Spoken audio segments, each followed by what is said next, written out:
She Says So, brought to you by S&S Passage Supermarket and thebesttoys.com. She's unstoppable. She's got the power to break the chains and make it louder. She says so. Welcome to another edition of She Says So, where we delve into the stories of remarkable women who are shaping the landscape of Trinidad and Tobago. Today, we're speaking to a young woman who shaped the landscape of film and entertainment in Trinidad and Tobago. Leslie Ann Wills-Caton is a visionary leader and a film producer who has made significant contributions to film and the event sector. With over decades of experience, Leslie Ann brings passion, creativity, expertise, and everything else to all of her roles. She's a general manager at Film TT. She's the owner and founder of Fixer Films Limited in Trinidad and Tobago. And she's joining us here to tell us a little bit about her journey. And this time we're going to start from the very beginning. Leslie Ann, how are you? I am good, Eva. Thank you. Now, I know off air I said, you asked, what is the focus? And I said, we are just having a conversation. All right. Because when you walked into this studio, everyone knew who you were. Because so I understood the impact that you have in this film industry. Let me start from the beginning. How did you end up in this industry? From secondary school, actually, my parents were involved in the arts and drama. That's actually how they met. And they were childhood sweethearts. And as a child, I used to see them do productions, put on plays. And I wrote my first script. I was around 11 years old. And it was a Father's Day play. And my dad said, you will talk to the youth group about it. I was terrified. And he said, we will not leave this session until you go in front of the group and tell us about the script. And I hesitated for quite some time. It probably took about 20 minutes, and then I got up and I told them about the storyline. They loved it. And we actually put it on for Father's Day that year. And I fell in love in terms of script and writing. And as I went to university, I actually studied psychology and human resource management. But there was a film student asking for actors. And I pivoted, and I went, and I was the actress in one of the stories. I will not say the name of it. And from there, I just kind of moved up. I worked on several international. Was that during your university? Yes. I started with that film in UE. It was a student film. And then I moved on to work in entertainment. I was working with Errol Fabian and some other people, Nikki Crosby, doing different productions and stuff like that. And then Lisa Wickham had a production, Home Again. And she was asking for production assistants and stuff like that. I applied, and I was hooked. And I've been doing film and TV and everything ever since. Now, you fondly remember that play on your church time, going and your father saying, say the story. Yes. Do you love, what is the most exciting element to you? Producing, writing, vetting the script. Tell me what is the one element that you find most satisfaction in? Being able to see our stories come to life. And the reason why I say that, I love behind the scenes the most, but I also like that we tell the right stories that could motivate the young people looking at it. I think that once a story is told the right way, because I fell in love with the world and what we can do and who I am based on different things I would look at. And so for me, the best part of film is seeing it on the screen and being able to know that the story was told that would motivate and influence. You also own Fixer Film Limited. Tell me a little bit about your company and how did that journey start? Fixer Film Limited is an administrative company. And why I say that is in the film industry, we had people being cinematographers, gaffers, producers, directors, and then we didn't have the administration. And because my background is HR and psychology, weirdly enough, I love administration.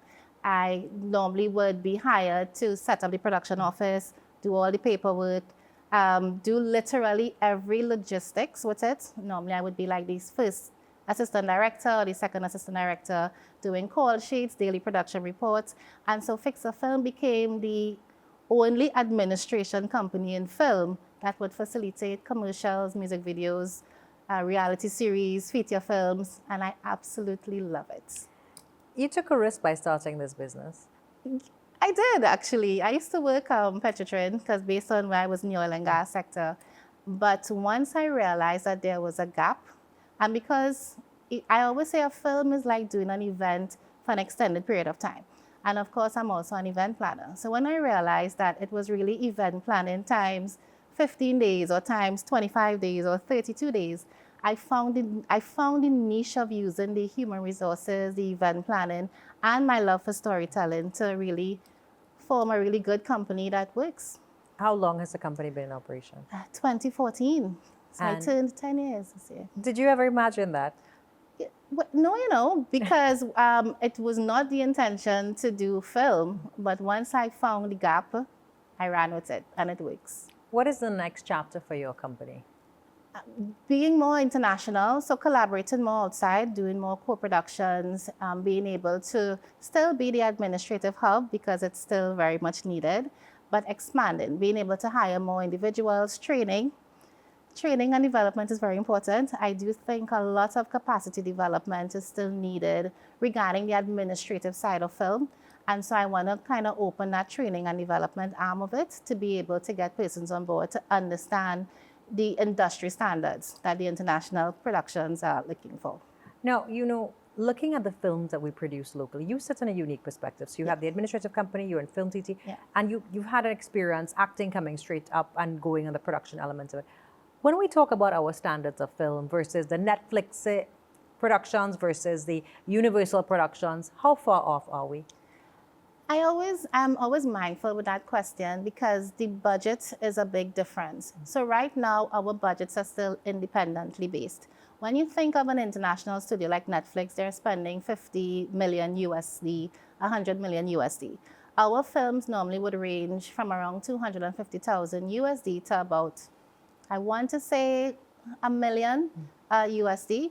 And so but in terms of even the spend, it's not about that, it's the story. And so once we're able to tell the right stories, tell our stories, and be organic, it doesn't matter how much we spend, we can be just as competitive. We take a short break. When we come back, we're going to find out what makes a good story.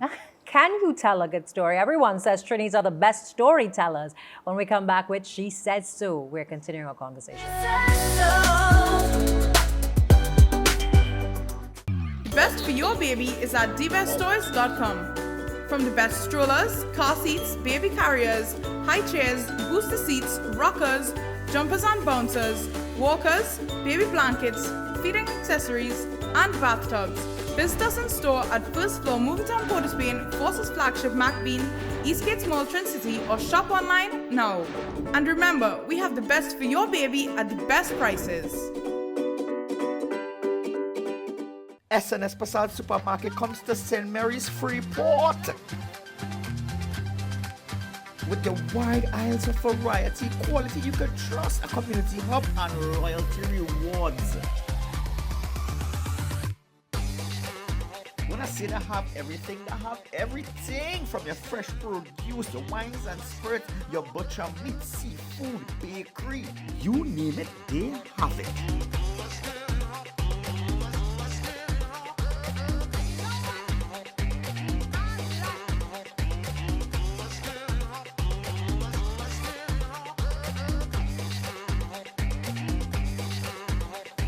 And with these prices, trust me, you're guaranteed to save some money in your pocket.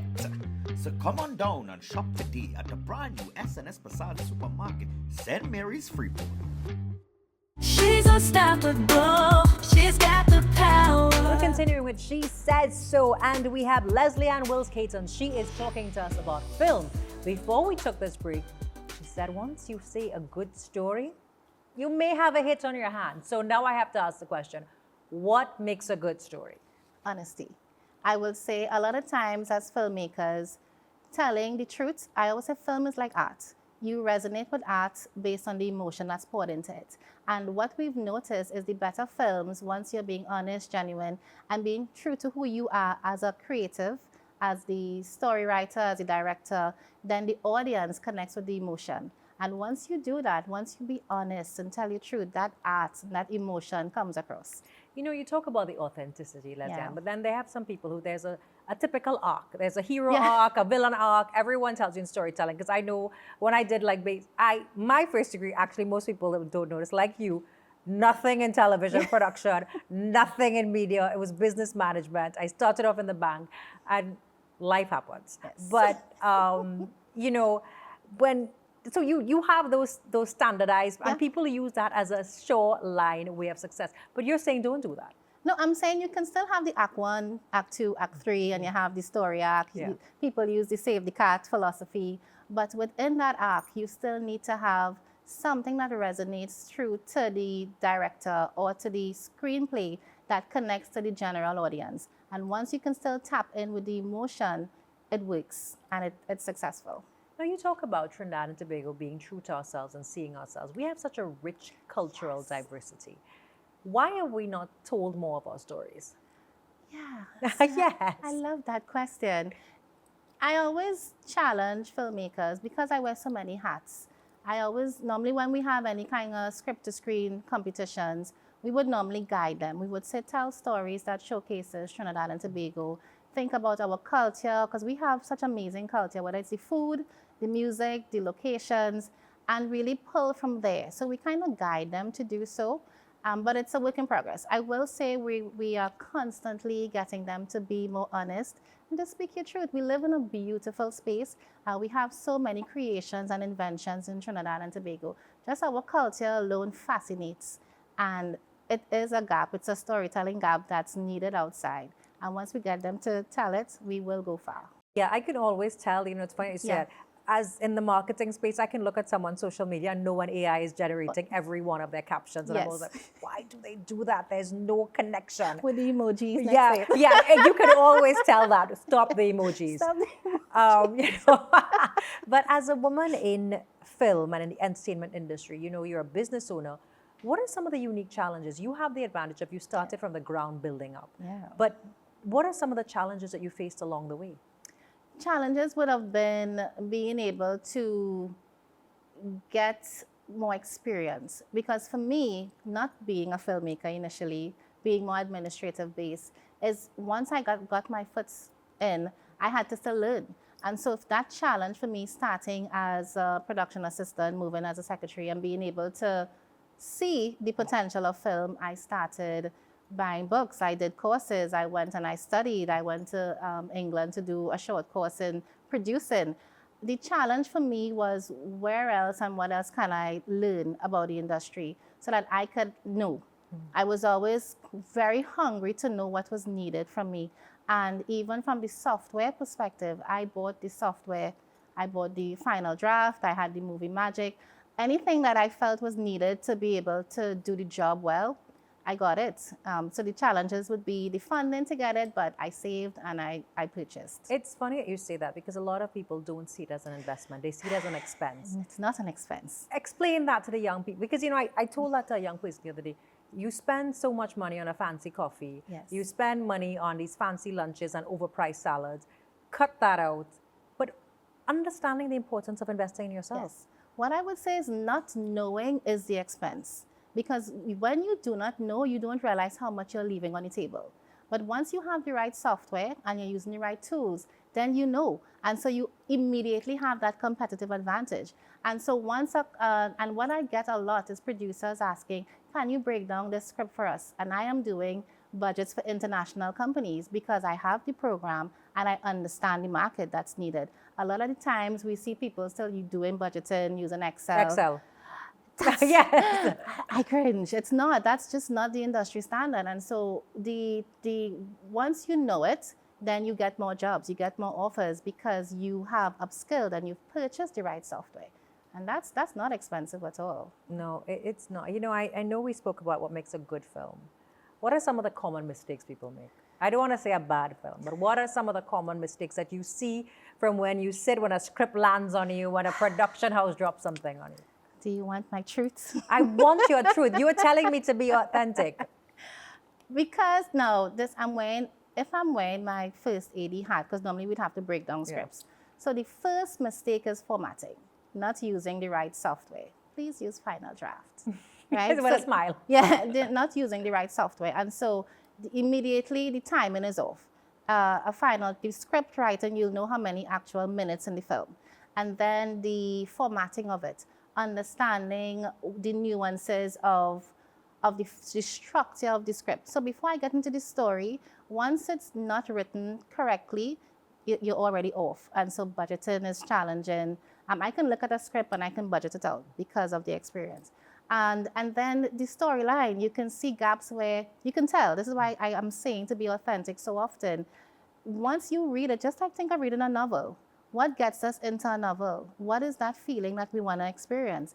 You can tell when it's just cut and paste. And so I look for that. I look for the emotion.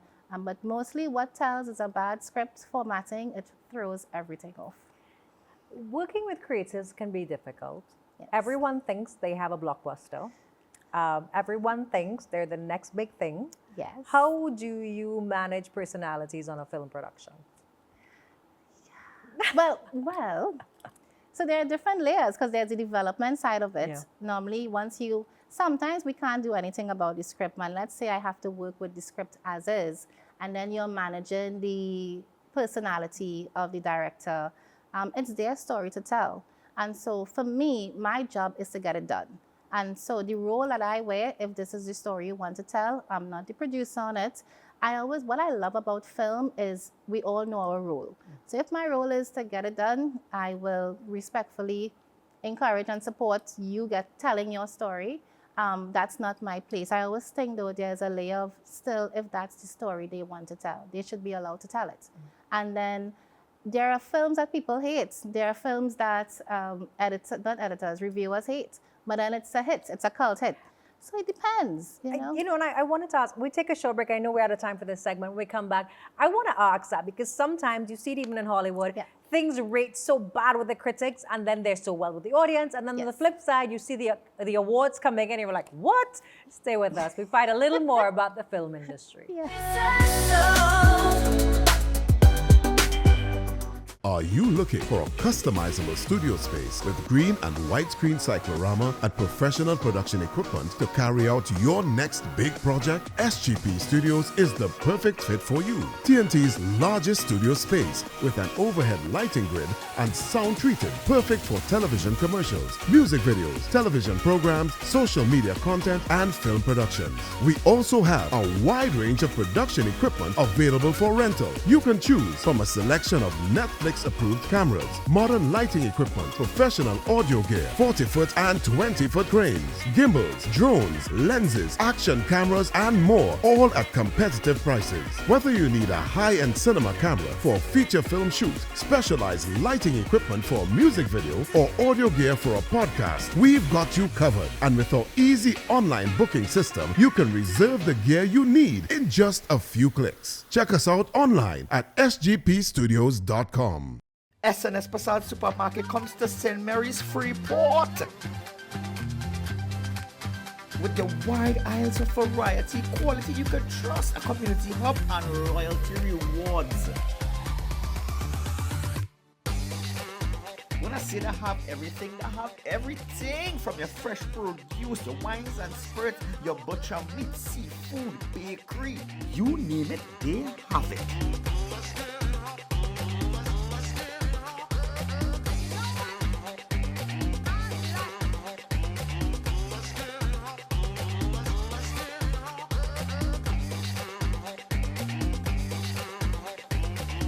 These prices, trust me, you're guaranteed to save some money in your pocket. So come on down and shop today at the brand new SNS Passage Supermarket, St. Mary's Freeport. She's unstoppable. She's got the power. Welcome back to She Says So. We're continuing our conversation with Leslie Ann Wilski. Now, we've spoken about the film industry, Leslie Ann, but you have emerged as a powerhouse in the film industry. And tell me a little bit about, you gave me the start, but there must have been some defining moments where, one, I know this is what I want, or two, is this really what I want? Yeah, I had several moments for me. Firstly, when my mom died when I was 14 years old, that was quite a shock for me. And I think when she passed, which was very unexpectedly, I felt like, what was the purpose of life? Because I remember just before she died, I felt like life was great. I'm the last of four, and I have this great family, and then she died on Mother's Day, and I feel like now every Mother's Day you're reminded of, the death of my mom. And I had moments where I questioned, why am I like, hey, what is why are we here to experience so much trauma? And then being able to, and then from 14, I had to kind of bounce around because my dad remarried and that didn't go very well. And so I was in different spaces. I lived everywhere. You know, I always tell people I can pack a bag like that because I understand how to be in a space and kind of be invisible in the space at the same time. How did that shape who you Yeah. are or your career choice? You know what? I learned to deal with people. I can deal with people very well because of what I went through growing up. So I'm able to handle a lot of difficult situations. People say, "Listen, you're always smiling." Because just to me, if you can survive certain things that I would have gone through from 14 to about 18, I survived and I managed. And so there's nothing really in the workspace that could faze me. I'm What are not some of the fazed. things that you survived that people would be surprised Yeah. at? We're getting to know Leslie Ann. If you say, hey, Mo, from 14 to 18, people be, I see you, and even listening to this now, I'm shocked. What are some of the things that Yeah. people would be, I did not know that was you? Yeah, it would have been dealing with not being invited into spaces, meaning from even living at home, I felt like I didn't actually belong there. And so I wouldn't get into the details of it, but I always say that evil stepmom kind of situation is what I felt like I experienced because it was challenging and I had to kind of push through and be very strong with it and being able to still stand and say, you know what, this is it, I'm good, let me go somewhere else. So I was by my sister and my aunt and cousins, and at one point I stayed at my best friend's house for probably a year. You know, so I was able, I called myself a Rolling Stone, but it taught me so much because then I was in different environments, communicating with different people, and really realizing there's nothing that we should have an issue with because we're all just trying to figure life out. You know? How do you think that has shaped, you talk about being able to communicate with people, Yeah, but did you feel silenced in all those years? that's a good question. Silenced, maybe more questioning because it took me a longer time to figure out who I was and who I wanted to be. Because then being able to, once you're staying in different spaces, you kind of have to adjust to the house rules. And so it took me a while to be like, do I like this? Do I want to do this? Do I want to go here? It really took a while to kind of form my identity. But now I feel like I have an advantage because I know so much more and I could interact better for it. When you talk about moving up to the top, a lot of times when you're at the top, you have the opportunity to speak to a lot of young women as well. Mentorship seems to play a big part in everyone's. Did you have mentors? You talked about the formative, tough years between 14 to 18. Yeah. But who influenced your life to keep going? Yeah, no one. So now I am that person. I am the mentor that I wish I had. So I normally, like I talk to a lot of young people. I have munchkins, as I call them, where I deal with their contracts. I help them with their budgets. I have a number of young people I work with and advise. And they can call me at any point in time because when I was growing up, I wanted that. And I didn't have that at all.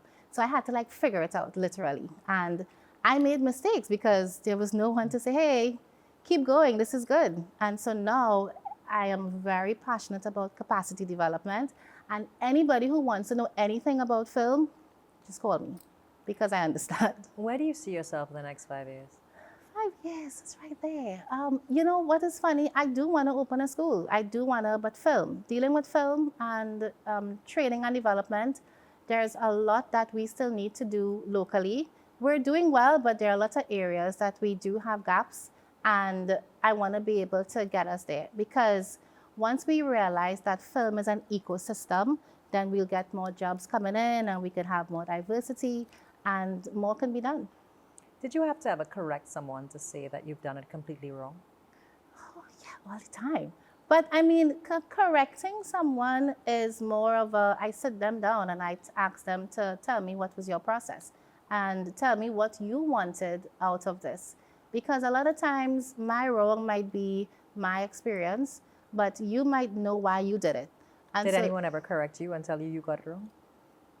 That's a good question. Not that I could recall. I remember though, well, Yes, I remember I was working, I wouldn't call the name of the station, but when I did the presentation, the person said, this is the worst thing they've ever seen in their life. I said, this is the worst you've ever seen in your entire life? She said, this is the worst thing I've ever seen. And it could not have been, you know, I just felt that she was being a little difficult. But I took that and I said, okay, and I redid it and it worked. But it also showed me that if you have to stand with what you want to do, there is a message. And this is why I go back to the authenticity, because people will have so many opinions. People might be having a bad day. They may not like you for whatever reason. But if you know the message you want to tell, then people could say, what? I'm still doing it.